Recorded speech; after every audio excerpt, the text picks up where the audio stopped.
Et bonjour tout le monde, bienvenue dans cette nouvelle vidéo. On se retrouve au bord du lac avec mon magnifique béret avec des petits moutons pour que je vous fasse les recollectures, enfin plutôt tout ce que j'ai eu en 2025 et ce que j'en ai pensé, ainsi que mes projets pour 2026 et ce que j'ai déjà commencé. Du coup j'ai tout noté dans mon téléphone dans un mémo, je suis trop fière d'avoir fait ça, j'espère pas en avoir oublié. Je me suis rappelé tout à l'heure que j'avais pas noté par exemple les livres audio, je me suis dit pourquoi c'est vachement chouette les livres audio. Du coup c'est parti pour que je vous fasse un petit récap de tout ça. Je vais vous intégrer dans la vidéo les couvertures à chaque fois, ainsi que le nom de l'auteur ou de l'autrice et le titre, parce qu'il n'est pas improbable que je me trompe très légèrement dans les titres en les disant. Pour commencer, ça commence l'année par une déception, donc c'est Tant que le café est encore chaud. J'en avais tellement entendu parler autour de moi, vraiment tout le monde est en mode mais il est fantastique ce livre. Normalement je suis vraiment friande des petites romances, des petits morceaux de tranches de vie japonaises, mais là j'ai pas du tout accroché. En fait il y avait un côté surnaturel auquel je ne m'attendais pas du tout, j'étais vraiment pas préparée à ça.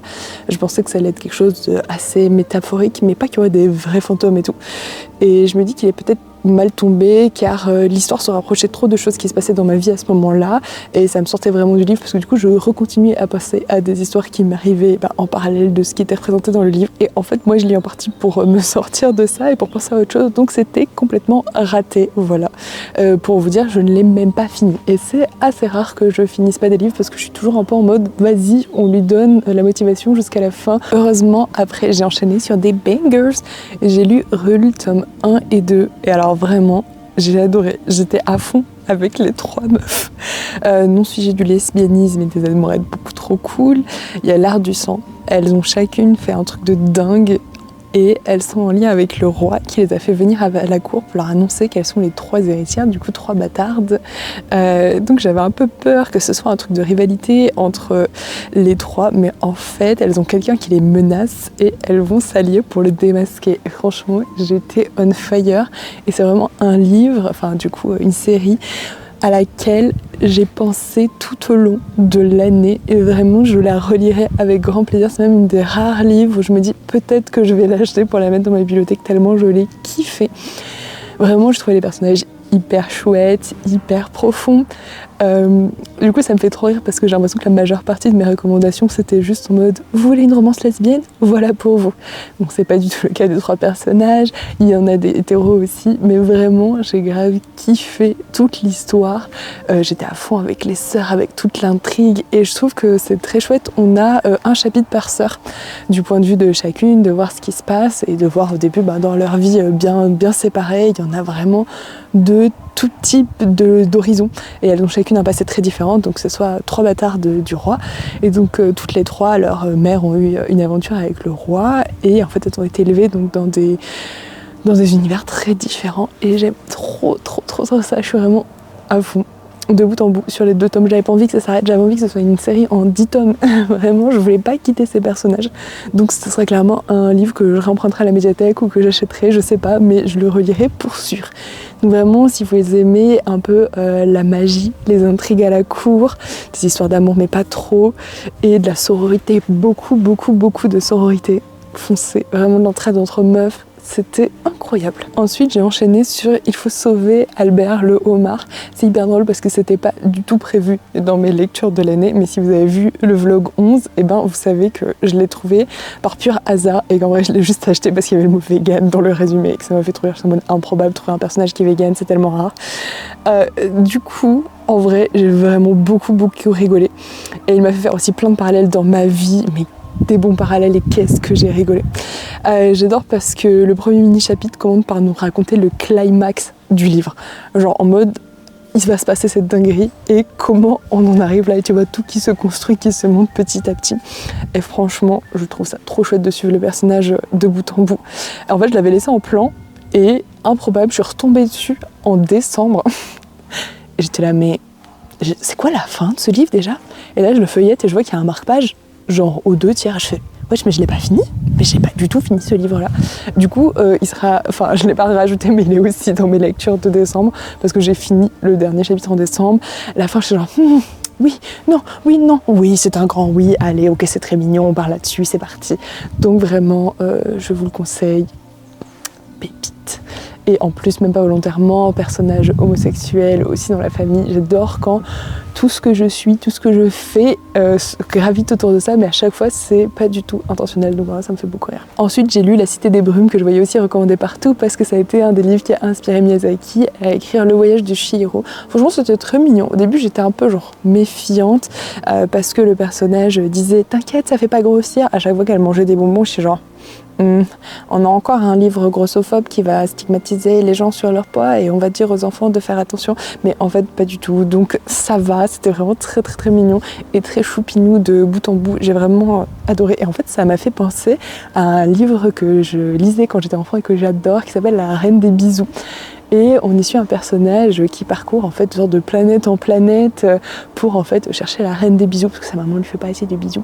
Et vraiment c'est adorable. Et en fait là c'était un peu la même chose. Le personnage va de boutique en boutique pour en fait faire des activités à chaque fois, une sorte de petite mission. Enfin bref, c'était très très très très très très mignon. Assez long au final du film de Miyazaki, mais vraiment si vous voulez une petite lecture toute douce, je vous la conseille vraiment. Et franchement ça se lit même très bien avec des enfants si vous en avez, ou même si vous êtes un grand enfant, parce que c'est vraiment trop choupinou. Ensuite j'ai enchaîné sur une BD enfin, parce que j'adore lire des BD aussi ou des romans graphiques. Et c'était une BD hyper chouette du coup qui mélangeait mi-réalisme, mi un peu quelque chose de assez onirique. Du coup les deux sont très reliés. Donc ça s'appelle Betty Boop. Atteinte d'une tumeur au sein qui doit lui être enlevée, elle est alors licenciée pour manque de conformité. Heureusement, une troupe de spectacle burlesque lui permet de se reconstruire en lui offrant l'opportunité de monter sur scène et de transformer le regard sur le cancer. Un album onirique et poétique sur le parcours d'une malade, très drôle et aussi très touchant. J'ai adoré l'humour qu'il y avait et les dessins. Gros coup de cœur de l'année. Donc vraiment, j'ai trouvé ça incroyable de suivre ce personnage qui au début essaye de rentrer conforme à tout le monde, met des prothèses de sein, etc. Et après, tu vois sa prothèse, sa perruque qui s'envole et elle court après et elle finit dans un bateau avec une troupe de burlesque. Et vraiment, je suis genre, waouh!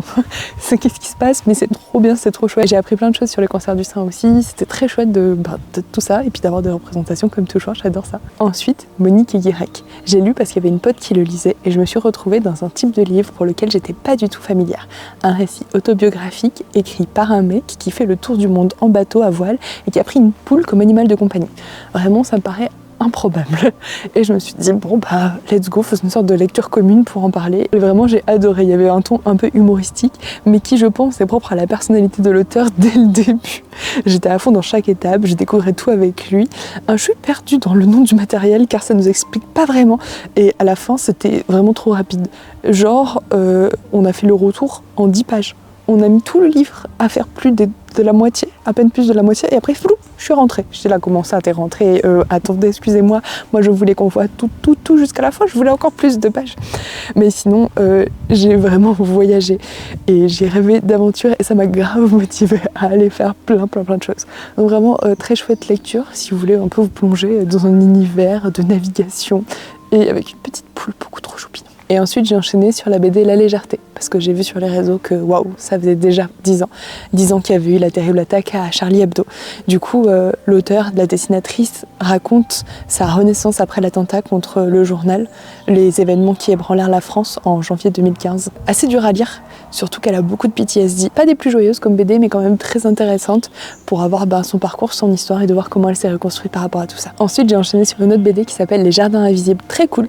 Alfred livre plusieurs fragments de sa vie, l'Italie, l'enfance, le dessin, la lecture, le théâtre. Et la particularité de ce livre, c'est que chacune de ces histoires présente un de ces moments de micro-bascule, un de ces moments qui ont l'impact sur la trajectoire dans notre vie et qui est parfois visible que bien plus tard. Une rencontre, une phrase dite dans l'enfance, une peur qu'on se trimballe encore adulte, ça fait réfléchir et je me suis projetée aussi pour chercher ces moments dans ma vie. Des petits oiseaux. Ensuite, j'ai lu La boulangerie du bout du monde, tome 2. Et ben, j'ai juste écrit, c'était nul, on me l'avait dit, mais j'ai quand même voulu essayer par moi-même, voilà. Le méchant, oh là là, et ben, il est méchant, voilà, il est capitaliste. J'avais l'impression de lire une mauvaise parodie. J'ai abandonné, j'ai réessayé, j'ai re-abandonné, et au bout de la 3e fois, j'ai mis le livre dans une boîte à dos. Non, il pleut. Non. Je vais attendre voir si le nuage passe, parce que j'aime bien le setup, c'est mignon. Et en même temps, je me caille. Mais c'est joli. Et ensuite, la prochaine BD que j'ai lue, ça a été un énorme coup de cœur. Ça s'appelle Malgré tout et c'est hyper drôle parce que je m'y attendais pas du tout. J'attendais une pote qu'elle rentre du travail chez elle et je farfouille dans sa bibliothèque et là, je prends cette BD pur hasard parce que je trouvais les dessins trop jolis et là, énorme coup de cœur. Du coup, c'est assez drôle parce que le temps est inversé. Donc on commence à la fin de leur vie et on finit au début de leur vie. On y suit un duo d'amoureux qui vont se suivre en fait tout au long de leur vie en s'écrivant des lettres ou parfois en se rencontrant à des moments et à d'autres. Et ce que je trouve très chouette, c'est que les chapitres aussi sont numérotés à l'envers. J'ai mis un peu de temps avant de le comprendre, mais une fois qu'on voit ça, c'est en mode intéressant. Et en fait, ils s'aiment et dans la vie, ils ont décidé de rester libres et pas de s'accrocher à vivre ensemble parce qu'ils ont chacun des besoins de liberté très différents. Et le personnage principal est maîtresse et ce livre est rempli de femmes fortes et indépendantes, peu importe leur âge. Je trouve ça trop bien d'avoir toujours autant de chouettes représentations. Du coup, son mari, un autre que celui avec lequel elle a échangé des lettres, elle l'aime très tendrement. Ils ont un amour tout doux et tout mignon. Et en fait, il a conscience qu'elle aime quelqu'un d'autre. Et du coup, c'est le premier livre que je croise qui parle de polyamour, si on peut appeler ça comme ça.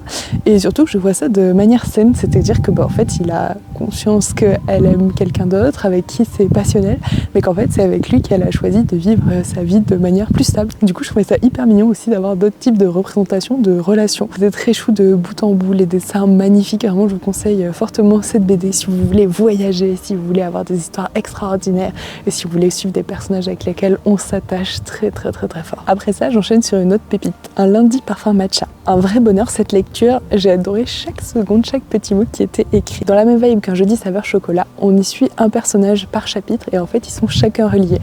S'il y a par exemple quelqu'un qui va écrire une lettre, la personne d'après on va voir c'est le postier, ensuite le postier va aller boire un café, du coup la personne d'après qu'on va voir ça va être le barman, enfin bref, tous les personnages sont liés les uns aux autres comme ça et j'adore ce genre de narration. Je trouve ça hyper chouette. C'est doux, c'est agréable à lire. Ça se passe dans une grande partie au Japon avec la douceur et la tranquillité qui leur est propre et tous les paysages et les traditions. J'ai tant aimé voir ça. Je me suis reconnue et attachée à chaque personnage presque de chaque chapitre. Un gros 10 sur 10. En fait, je crois que j'étais dans une good vibe de lecture parce que je n'ai enchaîné que des bangers. Ensuite, La Marche Brume. Gros coup de cœur encore. Une BD toujours sur des dessins splendides. Franchement, les couleurs et le dessin, j'étais comme ça, à chaque page à baver tellement c'était stylé. J'avais envie de tout prendre dans mon cerveau et être en mode je veux les avoir à jamais comme image dans ma tête. On y suit des meufs qui ont des pouvoirs. Il y a un bisou lesbien, c'est magique, c'est la joie. Qu'est-ce que vous faites plus pour lire cette BD? On y suit des sorcières, on y suit une ogresse, des personnages forts et fantastiques qui fuient les vilains hommes. Bref, c'était trop bien. Et après j'ai enchaîné sur le tome 2. Je l'ai lu, j'ai fait c'est fini, je venais de lire la première page. J'ai vraiment pas vu le tout passer. Du coup, on avait déjà dans le tome 1 les problèmes qui ont été mis en place et dans le tome 2, en fait, ça avance dans les problèmes, mais j'étais en mode mais j'ai l'impression que ça va avancer de ça alors que j'avais l'impression de pouvoir voir tellement plus. En fait, je crois que j'étais avide d'en avoir plus de cette histoire. Je reste un petit peu sur ma faim et j'ai hâte d'avoir le tome 3. Le prochain, c'était la suggestion d'une pote et honnêtement, au début, j'ai commencé à lire pour lui faire plaisir parce que moi, j'étais un peu en mode on est sûr de ça. C'est un dessin en vectoriel et je suis vraiment pas fan des dessins en vectoriel. En gros, si je dis pas de bêtises, c'est fait sur Illustrator, c'est fait en numérique et je trouve ça tellement froid. Et pourtant, par exemple, La Marche du Crabe qui a été aussi fait en vectoriel, j'ai beaucoup aimé. Ok, je me suis dit, si elle dit que c'est bien, on va le lire. Et ça s'appelle Le mystère de la disquette molle. Voilà, déjà le titre semble de quoi. Vraiment, c'était extrêmement drôle. J'ai vraiment beaucoup rigolé de bout en bout. C'était un peu comme un très bon navet, un très bon nanar où t'apprécies la saveur qu'il a. Mon cerveau a commencé à faire une métaphore d'un pot-au-feu et après je me suis dit non, il faut s'arrêter là-dessus. Un très bon navet. Quand je parle de navet, du coup, c'est les films un petit peu nuls, mais qui ont cette petite saveur de c'est un peu kitsch, mais c'est un peu absurde et en même temps c'est hyper drôle. Du genre, à chaque fois qu'ils se font réprimander, leur cravate est coupée de plus en plus courte. Pourquoi? Et en même temps, c'est trop drôle. Du coup, j'étais vraiment à fond dans les persos, puis qui retrouvent cette disquette. Donc, j'ai mis un bon 8,5 parce que vraiment, très bien comme histoire et très bonne reco de ma pote. Et je suis contente aussi d'avoir un peu dépassé mes préjugés et d'être allée lire ce livre-là. Je fais un peu ça avec les films aussi. J'ai du mal avec les vieilles séries, une vieille esthétique pareil avec les mangas. Mais j'essaye de me dire, mais si l'histoire est bien. Mais je sais que c'est important visuellement, que ça me plaise aussi. Mais là, franchement, j'étais vraiment transportée par le rire dans cette histoire. Ensuite, là, grosse interrogation. J'ai lu Il y a longtemps que je t'aime et j'étais en mode j'ai raté quelque chose dans l'histoire. Du coup, j'ai l'impression que c'est un personnage un peu âgé, jeune senior, on va dire, qui a un crush sur un jeune qui est sourd et muet. Après on apprendra que c'est volontaire, je crois, si j'ai bien compris. Et ça me paraissait ultra malsain. Alors j'ai peut-être raté quelque chose dans l'histoire, mais vraiment je m'attendais à adorer, parce que c'est une autrice que j'aime beaucoup normalement. Enfin, j'aime beaucoup ses dessins et ses vidéos. Et là j'étais genre ok. Je suis restée extrêmement perplexe. Du coup, ça a même été légèrement désagréable. Voilà. Je suis contente de l'avoir lu chez une pote sans avoir eu à l'acheter ou même à l'emprunter. Les couleurs étaient sympas, cela dit. Ça, au moins, c'était un point positif. Après, en livre audio, j'ai écouté La machine à voyager le temps. C'est hyper drôle parce que c'est une pote qui me l'a recommandé en me disant non, mais tu verras, ça aura du sens plus tard. Parce qu'on a commencé à regarder les Lois et Clark. Voilà, c'est une grande fan de Superman. Hyper drôle. Et du coup, je suis enfin arrivée au moment où il y a un épisode avec H.G. Wells et sa machine à voyager dans le temps. Du coup, j'étais très contente d'avoir eu toute l'histoire en amont. Et c'était, du coup, je trouve ça très sympa que les deux soient mélangés. Et du coup, on y suit un personnage qui a une machine à voyager dans le temps et qui va nous raconter tout ça. Le langage, j'ai un peu soutenu. Au début, j'ai eu un chou du mal. En même temps, c'est un peu ancien. Mais j'ai trouvé ça hyper intéressant et ça m'a fait vachement réfléchir sur notre situation actuelle et la construction de notre société. Voilà, c'était assez profond et en même temps très intéressant. Du coup, le personnage principal, il arrive quelque part et il croit avoir compris la construction du lieu dans lequel il est arrivé. Et il en fait tout un monde, c'est magnifique, c'est splendide. Ils ont tellement évolué qu'ils ont plus d'ennemis. Il y a plus, vraiment, ils se sont presque devenus des êtres simples, etc. Et en fait, bon, là, spoiler, si vous voulez pas être spoilé, il faut sauter de quelques minutes la vidéo. Et en fait, il se rend compte que c'est pas du tout le cas, que ça, c'est le bétail pour le reste de la société. Du coup, je trouve ça hyper drôle de voir comme parfois on peut se tromper, donc ça marche pour le futur et je me dis que ça marche aussi pour le passé. Le nombre de fois on s'est rendu compte en archéologie qu'on pensait que c'était ça parce qu'on y calque des constructions qu'on connaît nous maintenant sur en mode avant forcément il fonctionnait comme ça et en fait pas du tout, donc je trouvais ça hyper intéressant. Voilà, j'ai beaucoup aimé réfléchir autour de ce livre-là. Je vous le conseille en livre audio. Ensuite, j'ai lu la BD Je suis leur silence. Celle-là, je l'ai empruntée juste parce que c'est un artiste que j'aimais bien et je ne peux que vous conseiller de la lire sans écouter ce que je vais vous dire après. Je sais que c'est difficile de lire une BD sans rien savoir dessus, mais moi ça a été mon cas et vraiment ça a été une surprise de bout en bout parce que là je vais vous expliquer tout le ressort de cette histoire-là et je trouve que c'est encore une meilleure saveur quand on la découvre. Et du coup on y suit une psy pour laquelle ça a l'air un peu chaotique sa vie et là elle est une amie / patiente à gérer une succession, un héritage et elle les rejoint dans un coteau avec du vin. Puis en fait il y a un meurtre juste avant la succession et à la fin donc on va décortiquer ce meurtre, mais surtout le personnage principal, donc la psy, elle est accompagnée de 3 femmes avec elle et en fait on se dit au début que c'est un ressort scénaristique, on se dit que c'est peut-être quelque chose de l'auteur pour faire avancer l'histoire et en fait on se rend compte que non, c'est des voix dans sa tête et qu'en fait c'est elle qui passe tout un test aussi pour savoir si elle peut garder son taf en tant que psy parce que du coup c'est plutôt elle qui a besoin d'être soignée aussi. J'ai été en haleine jusqu'au bout, vraiment, j'ai tout adoré, tous les passages, les dessins, l'intrigue, et vraiment c'était super. Ensuite après ça, j'ai enchaîné avec la BD Les Nymphéas Noirs, après l'avoir rendu plusieurs fois à la bibliothèque sans le lire, parce que le cadavre sur la couverture me rendait très perplexe et que j'avais toujours d'autres choses à rendre avant et à lire avant. Mais en même temps, c'était genre les Nymphéas, oui, j'avais trop envie de lire à la fois cette BD.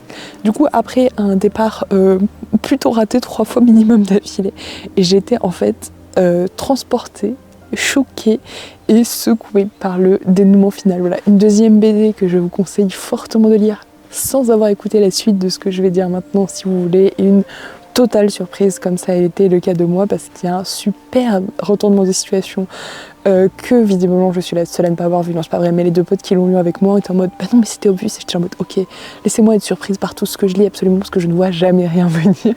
On ne suivait pas 3 filles depuis le début, mais une seule à différents âges de sa vie avec une histoire qui se croise, 3 meurtres, enfin même 4. C'était si bien ficelé, j'ai absolument rien vu venir et je pense que même une seconde lecture serait tout autant agréable maintenant que je sais ce qui s'est passé.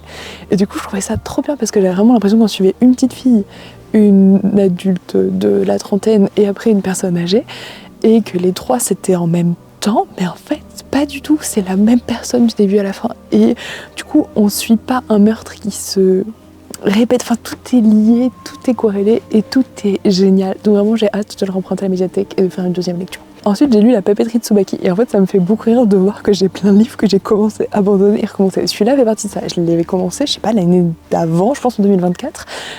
Ça m'a fait saouler honnêtement, j'étais en mode il se passe rien, c'est pas intéressant. Je m'étais dit que voilà, je me caille, je suis à deux doigts de mettre mes petits doigts de mitaine. Bref, je m'étais dit que c'était pas intéressant. Et au final, je l'ai réemprunté et j'étais là en mode ok, c'était une trop belle lecture. Comme quoi pour moi, il y a vraiment des moments pour lire des livres, il y a des moments où vraiment j'avais pas besoin de ça dans ma vie et d'autres moments où j'étais en mode ok, c'est exactement ce qu'il me fallait. Donc, je trouve ça chouette aussi de naviguer en fonction de ce qu'on a envie. C'est pour ça que j'essaye de pas acheter des livres en me disant ah je vais les lire plus tard parce qu'en fait parfois j'en ai envie maintenant. Et que dans quelques mois, quand j'ai enfin la disponibilité pour les lire parce que j'ai fini les autres livres que j'ai en cours ou quoi, et j'ai plus du tout envie de lire ça. Et ça m'est beaucoup arrivé avec des mangas que j'avais achetés en me disant oui, j'achète les autres tomes quand je les trouve d'occasion et tout. Et en fait, c'est vrai que j'ai complètement arrêté. Je me suis retrouvée avec des 36 000 tomes que j'avais achetés en plein milieu. Alors, dans l'idée, c'était pour faire des économies pour les acheter d'occasion dès que je les trouvais. Et au final, ça finit par me faire débourser de l'argent plus parce que je n'ai pas du tout lu ces tomes parce que j'ai arrêté là c'est bien avant parce que c'était plus du tout dans la vibe de ce que j'avais envie de lire plus tard. Donc, je dis pas qu'il faut pas faire ça du tout, hein. Mais en tout cas, moi je sais que maintenant, avec l'expérience, j'achète quasiment plus de livres. Je les achète une fois que je les ai lus, ou sinon c'est des livres qu'on m'offre. Et ça, c'est vraiment chouette aussi. Et puis maintenant, je suis complètement à l'aise avec le fait de les revendre après, en fait, s'ils m'ont pas plu. De me dire, en fait, voilà, il a donné son temps chez moi, maintenant il va trouver sa place dans une autre famille. Ne faites pas ça avec les animaux. Et du coup, pour revenir sur La papeterie de Tsubaki, c'est une très belle lecture sur comment trouver sa place, le rapport à la famille et aux autres. Tout ça en sous-texte sur le personnage principal qui vient de s'occuper d'une papeterie et qui est écrivain public. Du coup, j'ai découvert ce que c'était que le métier d'écrivain public. C'est en fait écrire pour les gens. Je sais pas si ça se fait dans d'autres pays qu'au Japon.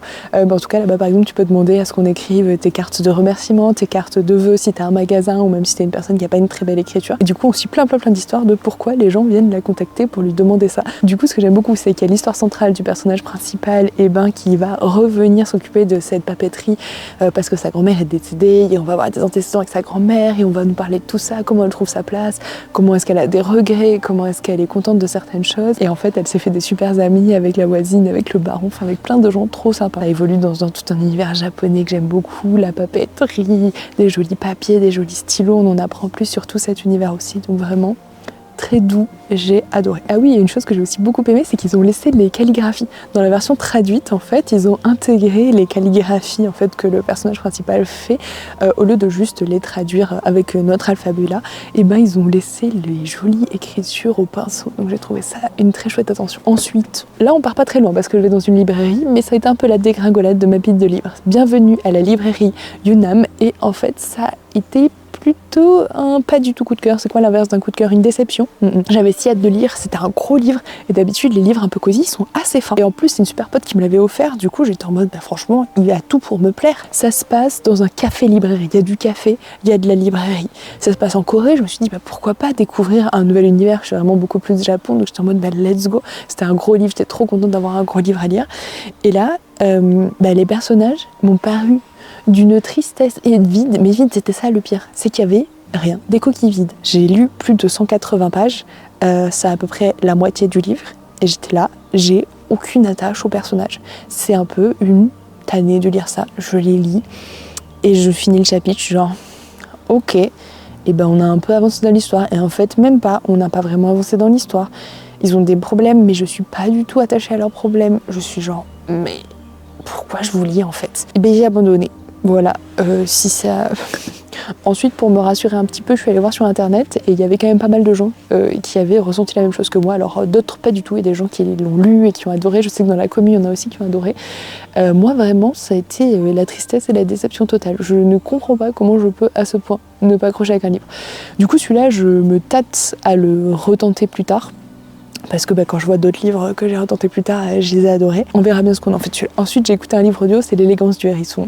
C'est un de mes livres favoris. J'ai trop contente d'avoir écouté un livre audio une nouvelle fois parce que comme ça me permet de faire autre chose. Je sais pas, quand je fais le ménage ou quand je fais de la cuisine et tout. Et je l'adore, c'est mon petit doudou. Je le trouve tellement intéressant, il fait tellement réfléchir sur plein de choses sur la vie. Du coup, on y suit 2 personnages. Alors ça, c'est sur la version écrite. Sur la version livre audio, vous n'aurez pas ça. Mais sur la version écrite, si, ils ont fait ça. Sur la version écrite, tu as une typographie différente par personnage parce qu'il y a un chapitre qui est par la concierge et un chapitre qui est par la petite fille.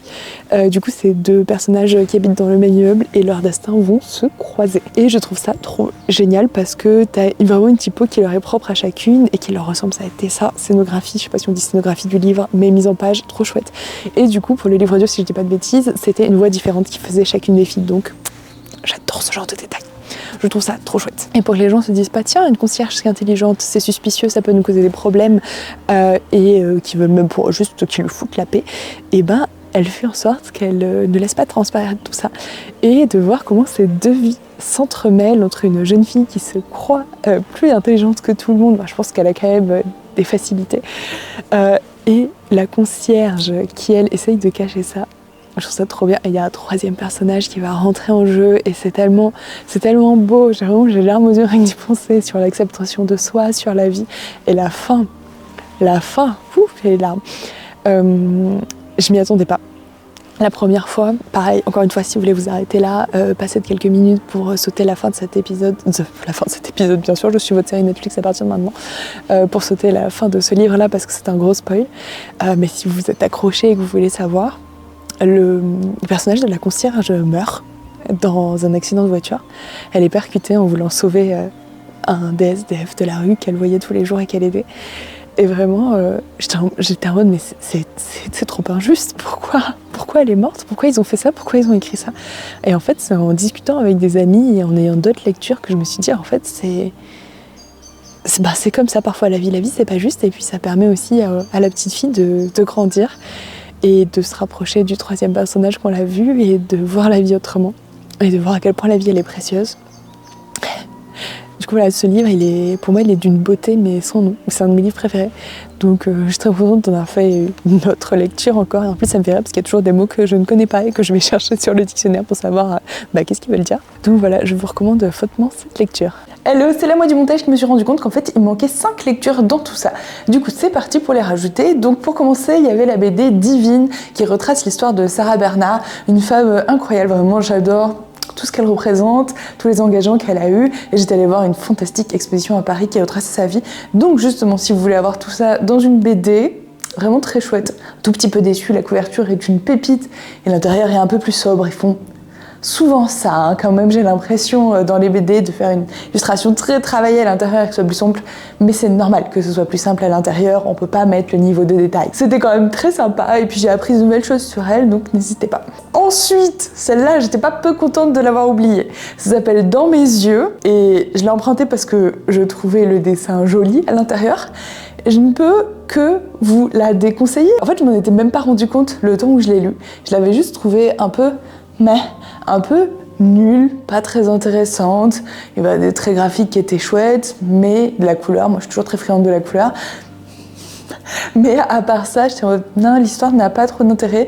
Et là, en faisant mes recherches sur les livres que j'avais oublié de vous rajouter, et ben, je me suis rendu compte que c'était Bastien Vives qui l'avait fait. Du coup, c'est non, en fait, on ne veut pas mettre en avant des gens pédophiles. Donc non, je vous déconseille fortement tout ce qu'il a fait. Voilà. Pour une note un peu plus joyeuse, un de mes énormes coups de cœur, je suis en mode mais comment j'ai pu l'oublier? En fait, j'ai eu beaucoup de coups de cœur visiblement dans l'année. Ça s'appelle Légende et latte. Légende et latte, c'était tellement un petit bonbon, un petit bijou d'histoire, de cocooning. Du coup, c'est du cozy fantasy. Alors là, j'ai découvert ça, je suis en mode pardon, mais c'est juste parfait. Moi qui alterne entre un petit café tranquillou au Japon et une bataille entre 2 dragons, là c'est un parfait mélange entre les deux. Je suis genre, oh, ils ont fait plein de choses là-dessus. Du coup j'ai plein de livres à lire maintenant dans ce thème-là. Du coup on y suit une orque, pas le poisson, c'est pas un poisson, mais vous avez l'idée. Du coup les orques qui se combattent avec leurs grandes dents pointues et leurs peau verte, qui en fait a décidé d'arrêter d'être mercenaire pour devenir une barista. Du coup, c'est trop chouette. Elle décide d'importer la boisson, le fameux café qu'il ne connaît pas dans la ville où elle va être, pour s'installer et créer un chouette lieu. Du coup, il y aura des roulés à la cannelle. En plus, il y a une jolie histoire saphique entre elle et du coup la meuf qu'elle va employer pour aider au service. Et Là pareil, si vous voulez vous arrêter là et le lire, n'écoutez pas la suite de la vidéo, mais pour la suite de l'histoire c'est trop mignon parce qu'en gros elle a une pierre qu'elle a récupérée qui est censée apporter la chance dans le lieu où elle est. Du coup elle va la mettre dans son auberge en espérant que ça lui apporte la chance dans son lieu, et vu que tout fleurit, elle se dit ok, la pierre marche hyper bien. Bien sûr après il y a le méchant de l'histoire qui vient pimenter un petit peu tout ça, qui va brûler son auberge, après ils vont devoir tout reconstruire, etc. etc. Et à la toute fin, trop mignon, il y a un des personnages tierces qui dit ah mais en fait tout le monde pense que cette pierre là apporte la réussite, mais en fait c'est une mauvaise traduction et en fait ça apporte les amis. Et du coup tu vois toutes les personnes qu'elle a rencontrées le long de son aventure pour monter ça, du coup tous les gens qui sont avec elle et qui ont créé une super relation, donc vraiment j'adore. Du coup c'est un peu une vibe un peu D&D, jeu de rôle avec les dés, un peu fantasy. Il y a plein de catégories de personnages avec des races différentes et tout, et j'aime trop cette ambiance.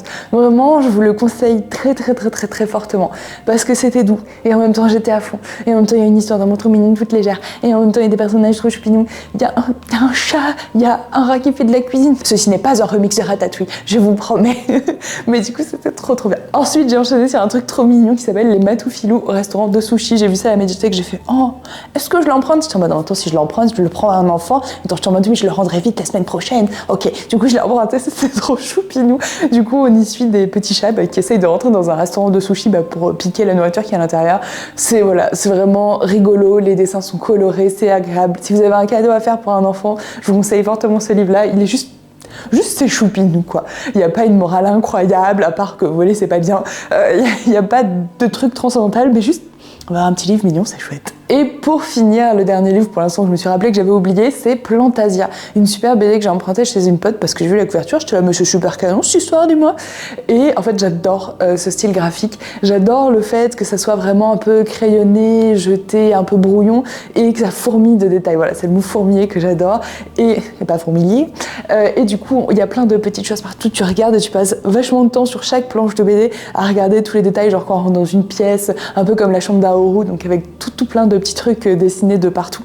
Et du coup on y suit l'histoire de deux sœurs, donc leurs parents sont malheureusement décédés et elles ont hérité d'un magasin de plantes magiques en fait, et un peu de plantes rares. Du coup elles vont les récupérer, elles vont les soigner et elles vont s'en occuper. Il y a des méchants forcément qui veulent un petit peu récupérer ça, un peu comme dans le dernier Avatar, si vous l'avez vu, celui avec les gens bleus. Du coup ils veulent récupérer les baleines pour récupérer l'essence même des baleines. Là c'est un peu la même chose, ils veulent récupérer une plante magique pour récupérer en gros son essence. Donc c'est vraiment très chouette de suivre cette histoire. Il y a plein d'autres personnages à côté qui enrichissent vraiment tout ça et qui ont leur univers très spécifique, et c'était très chouette. Il y a quelques petits points de l'histoire où je suis en mode oh tiens, ça reste un petit peu en suspens, mais graphiquement c'était fantastique, l'histoire était très mignonne. Voilà, j'aime bien comment on suit forcément l'histoire entre les deux sœurs, la grande qui est devenue bien plus protectrice parce qu'elle a pris le rôle des parents, la petite qui veut montrer qu'elle est forte et indépendante, et comment elles vont grandir toutes les deux via cette histoire. Donc voilà, c'est trop chouette, je vous laisse retourner avec La Mouette du Lac. On arrive à la fin de l'année et franchement j'ai lu bien plus que ce que je pensais.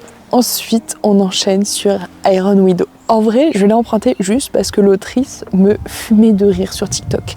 Elle a parfois des boucles d'oreilles en forme de ramen, elle a des belles tenues chinoises traditionnelles, et elle a un franc-parler qui vraiment m'a marqué. Comme quoi ça a vraiment de l'impact sur les réseaux sociaux. Et je me suis dit let's go, il est à la médiathèque, je vais l'emprunter. Et quand j'ai lu la 4e de couverture, j'ai fait je vais peut-être ne pas le lire. On parle de mecha. Mecha, c'est ça là, c'est les robots. Les robots armures dans lesquels on rentre dedans. Moi j'ai jamais été méca, mais de loin, genre vraiment non. Ensuite on y parle de pieds de lotus. Vous savez, c'est les filles qui ont leurs pieds bandés, qui sont tout petits. Ensuite il n'y avait pas de romance lesbienne, et ensuite j'étais en mode bon, la Chine en plus je connais pas trop, c'est pas un univers qui m'est familier, qui m'est doudou. Donnons-lui une chance. J'y allais vraiment à reculons. Et sachez que ça a été une de mes autres lectures préférées de l'année. Vraiment, j'ai écrit sur mon mémo, c'est un 100 sur 10. Non, Chloé, ce n'est pas possible, c'est soit 10 sur 10, mais pour dire à quel point je l'ai kiffé. Du coup, on y suit le personnage principal où sa sœur est morte parce qu'elle s'était portée volontaire pour devenir la femme, entre guillemets, le bras droit dans un robot, avec un homme qui gère le robot en haut. Mais pour tuer le mec, parce qu'en gros, elle veut venger sa sœur, et pour tuer le mec, il faut qu'elle se porte volontaire aussi pour se retrouver dans le même lieu que lui.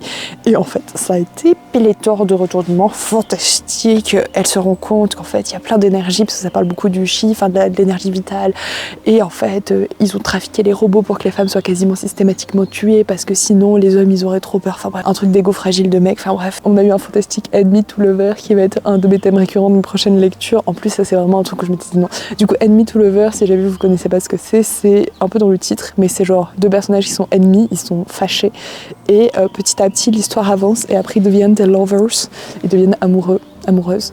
Moi j'étais un peu genre j'aime pas ce trope. Toutes les fois où j'avais vu ça, mais c'était il y a longtemps, c'était une dizaine d'années, c'était mal fait, c'est vraiment, ils ont une relation toxique et puis tout d'un coup ils sont en mode ah mais c'est trop passionnel, je l'aime d'amour, et t'es en mode ouais t'as juste envie de faire une partie de jambes en l'air quoi, c'est pas très sain sur quelqu'un que tu détestes. Et je sais que voilà, ça a fait que j'ai eu des lectures où j'étais genre non, pas à l'aise. Du coup, c'est un trope en général. Trope, c'est une sorte de forme d'écriture que j'essaie d'éviter parce que j'ai peur d'être très déçue.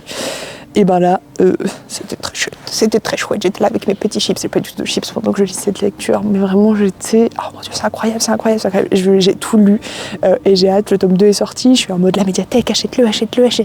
Je l'ai envoyé en reco en mode achetez-moi le tome 2 s'il vous plaît. J'espère qu'ils le feront. Je crois que ça a été accepté d'ailleurs, mais ils m'ont dit pas avant l'année prochaine. Et je suis genre, je vous attends. Et ensuite, pour être un peu dans la même vibe, j'ai lu Force Wing. Alors, je l'ai écouté en livre audio, le tome 1, et après là, je suis en train de lire le tome 2. C'était incroyable. J'étais on fire tout le long de la lecture. Du coup, on y suit Violette, qui devait être à la base scribe pour travailler dans une petite bibliothèque toute tranquille. Et au final, sa mère l'a dit non, tu seras dragonnière. Donc, tu feras tout un tas d'épreuves terribles où tu risqueras ta vie à chaque seconde pour monter un dragon. Et pour finir, il y a 2 dragons qui se lient à elle, d'où les 4 ailes. Dans le titre, c'était incroyable. Du coup, au début, il y a un point qui faisait que j'étais très perplexe. C'est parce que je trouve ça très vulgaire. En gros, je sais pas si c'est une habitude de l'écrivaine ou si c'était aussi la façon dont c'était lu dans le livre audio. Mais le personnage principal jurait tout le temps. Genre dès qu'il se passait un truc, mais c'est tout le temps. Elle est dans une école qui essaye de la tuer. Enfin, l'école essaye pas de la tuer, mais bon, il est très résumé.